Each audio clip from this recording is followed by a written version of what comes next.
This is CNBC's live blog tracking developments on the war in Ukraine. See below for the latest updates. Ukraine presented its plan for peace in Switzerland on Sunday, on the eve of the World Economic Forum. But with Russia absent from the event, little tangible progress was made toward peace. Presenting Ukraine's 10-point peace formula in Davos to delegates from 83 countries, Ukraine's presidential chief of staff Andriy Yermak said Sunday that China needs to be involved in future talks to end the war with Russia. But Russia and its ally China, seen to be one of the few countries that can influence Moscow, were not involved in the even co-hosted by Switzerland and Ukraine. Russia previously rebuffed Ukraine's peace plan, which calls for all Russian troops to leave Ukrainian territory, and described previous peace formula talks, to which it was not invited, as absurd. Relations between Kyiv and Beijing remain somewhat frosty. Yermak was asked whether President Volodymyr Zelenskyy will meet Chinese Premier Li Qiang in Davos this week, with both officials attending WEF.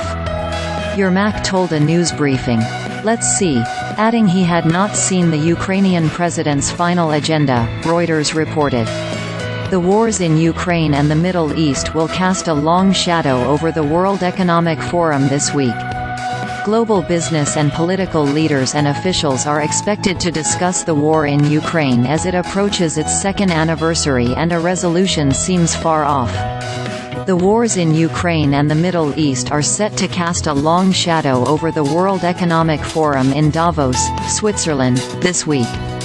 Global business and political leaders and officials are expected to focus on the ongoing fighting in Ukraine as it approaches its second anniversary and a political resolution seems a distant prospect. Rebuilding trust is the main theme of the 54th Annual Economic Forum that runs from January 15–19. Aside from war, global trade, inflation, supply chains and technological change are expected to be high on the agenda. Perhaps the most heavyweight political figures set to be in attendance are China's second-in-command Li Qiang and French President Emmanuel Macron, who will both give special addresses. Ukrainian President Volodymyr Zelenskyy and his delegation will also be in attendance, trying to galvanize support for the country at a time when the outlook for ongoing international aid is looking shaky. Ukraine has opened Ukraine House Davos at WEF and will be presenting speakers and events aimed at maintaining a spotlight on the war and Kyiv's needs.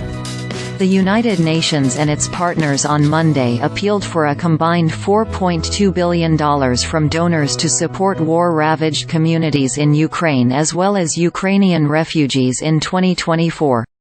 Hundreds of thousands of children live in communities on the front lines of the war, terrified, traumatized and deprived of their basic needs, said UN Aid Chief Martin Griffiths.